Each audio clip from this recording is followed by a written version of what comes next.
Hi, so I want to talk to you a little bit about how to qualify a customer when you're cold calling them and about the importance of it as well. Cold calling is a tough gig, we know that. But do you know what is even tougher? When you have to keep chasing someone over and over again because you just hope that that might be, and you don't know if they are, but you hope that that might be that golden opportunity that you're looking for and that you've been looking for to get your target. That's hard work, chasing and chasing. And unfortunately, working hard isn't working smart. So let's talk about working smart.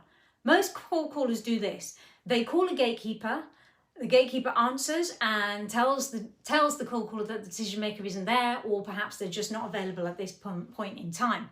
The caller then focuses the rest of the call to get hold of that decision maker and when they can get hold of that decision maker, and then ends the call. Hanging up as soon as you know that a decision maker is unavailable is probably one of the single most detrimental habits in cold calling. Because now that you've hung up, once you've hung up, you're still none the wiser about that opportunity and the size of it. So you're probably going to have to end up calling again and again and again until finally, when you've wasted loads of time chasing it in lots of different ways, through lots of different mediums, you have to give up. You're forced to give up, but you don't want to give up because you're still thinking in the back of that mind, in your back of your mind, that could have been your golden nugget. So here's how you can get smart and you can manage all of that and not let the golden nuggets get away.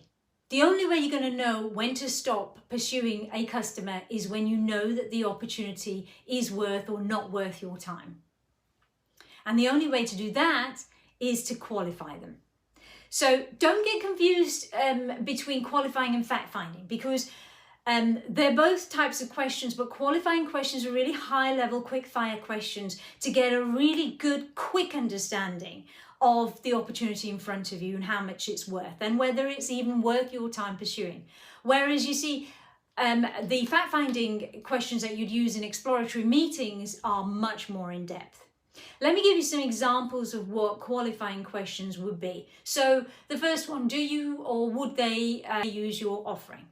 How many end users are there in that potential? Are they contracted with an incumbent at the moment? Who would be the best person to talk to for you? When is the best or most relevant time to discuss your offering or to follow up? And who are you talking to now? Let me explain what these questions give you in terms of quick high-level information to let you know whether it's worth your time or not. The first one allows you to see whether this customer is even in the buying arena. The second one, number of end users, tells you really the potential or the size, the value, because the number of end users that will use your product is important to tell you how valuable this could be for you. The third one was whether they're already in a contract. That tells you whether they can actually buy or not. And the fourth one was the buyer unit.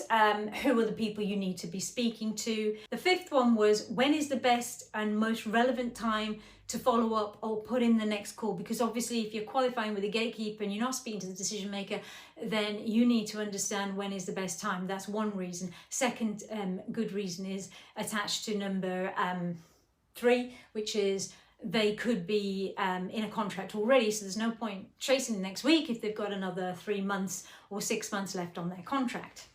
And I added the question, who are you talking to right now? That's really, really important, because what sometimes we don't realize is how important or how much of an influencer the person that you're currently talking to right there and then could be on the actual decision that is being made. So these questions are aimed at helping you manage time rather than waste it. They also keep you on the phone for longer, allowing you to build more of a rapport with that all-important person that you're on the phone with. Remember, that person is so important because they, at this moment, can make or break your opportunity going anywhere from there. So remember that. So now all you have to do to get smart is when a gatekeeper says that the decision maker is not available, start to ask your qualifying questions and get as much information as you can from them or anyone else that they're willing to put you through to. any information that can help you.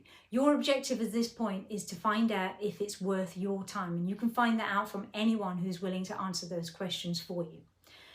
If you haven't got qualifying questions, then get some, because they are really, really important. Take some time out, sit down and start to think about what your high level qualifying questions should be.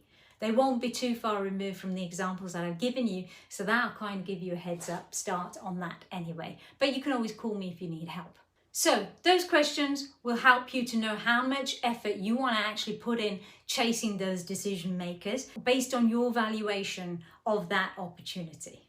Also, as I said before, it allows you to diarize all your callbacks effectively, so you know when you are calling back, it's a reasonable, relevant time to call that person back.